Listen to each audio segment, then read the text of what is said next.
नगर निगम में computer data entry operator समय पर वेतन नहीं मिलने की समस्या से जूझ रहे हैं। इनको समय पर वेतन तो नहीं दिया जा रहा, बल्कि पिछले साल की जो बकाये वेतन है उसका भी भुगतान नहीं किया जा रहा है। बुधवार को जिला कलेक्टर के सामने बकाये वेतन दिलाने की गुहार लेकर पहुंची निगम की कंप्यूटर ऑपरेटर्स ने बताया कि उन्हें वर्ष 2019 में आइडियल सिस्टम लिमिटेड की ओर से उनकी नियुक्ति की गई, जिसमें करीब 20 से 25 कर्मचारियों की नगर निगम के कंप्यूटर ऑपरेटर के पदों पर नियुक्त किया गया, जिसमें उनका वेतन 9,300 रुपये रखा गया। लेकिन नवंबर 2019 से मई 2020 तक वेतन का समय पर नहीं किया गया। जो वेतन दिया जा रहा है वह भी काट कर दिया जा रहा है, जिससे इन कर्मचारियों को आर्थिक परेशानियों का सामना करना पड़ रहा है। इन्होंने कई बार निगम के अधिकारियों और जनप्रतिनिधियों को भी अपनी समस्या से अवगत कराया, लेकिन इनकी समस्या का हल नहीं हो रहा है। नगर निगम उदयपुर में फरवरी 2019 में आइडियल सिस्टम्स लिमिटेड करके एक कॉन्ट्रैक्टर हैं, उनको कंप्यूटर कार्य करने के लिए ठेका दिया, और जिसमें हमारे उदयपुर शहर से 25 के करीब लड़कियों को और युवाओं को उस काम के लिए लगाया। जैसा कि 6,500-7 हज़ार रुपये देना उनको प्रतिमाह तय किया। अक्टूबर 2019 तक तो उन्होंने पेमेंट दिया, वो भी कटौती करके दिया।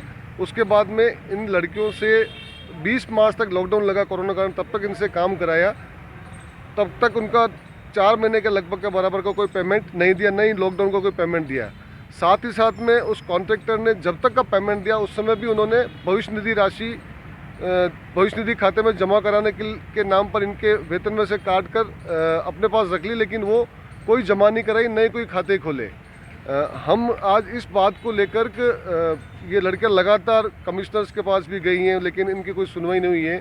आज ये लड़कियां हमारे पास आई और हम लोगों ने कलेक्टर से महोदय से बात की है, और हम यही कहना चाह रहे हैं कि जो कॉन्ट्रैक्ट लेबर एक्ट है, जिसमें ये प्रिंसिपल एम्प्लॉयर जो होता है उसकी जिम्मेदारी होती है कि उसके प्रतिनिधि की उपस्थिति में ठेकेदार के कर्मचारियों को प्रतिमाह नियत समय पर उनको वेतन दे और पूरा वेतन दे, और जो पीएफ है और जो लेबर लॉज है उनकी पालना की जाए।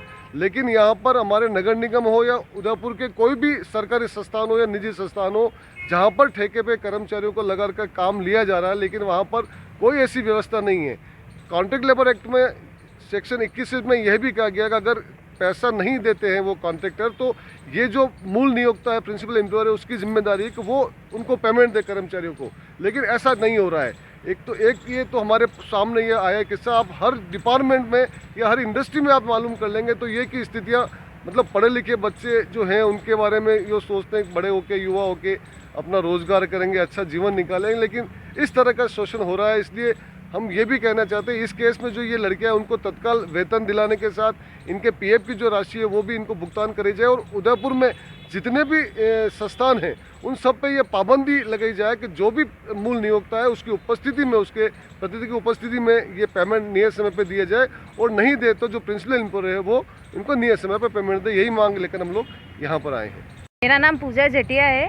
हम जब ज्वाइन किया था वो फरवरी 2019 से ज्वाइन किया था। टोटल 25 एम्प्लॉय थे वो टाइम पे, और हमारी कुल सैलरी 9,300 रुपये पे हमको रखा गया था। इसी के अंदर हमारा पीएफ कटना था, ईएसआई कटना था, और फिर हमारे हाथ में 7,300 रुपये पर मंथ आने थे। और यह 4-5 महीने तक तो कंटिन्यू चलता रहा, बट उसके बाद में 5-6 महीने हमारी सैलरी बिल्कुल रुक गई, और दी तो फिर कहीं 5,000 दिए, कहीं 6,000 दिए, कोई सिस्टम नहीं, कुछ नहीं था।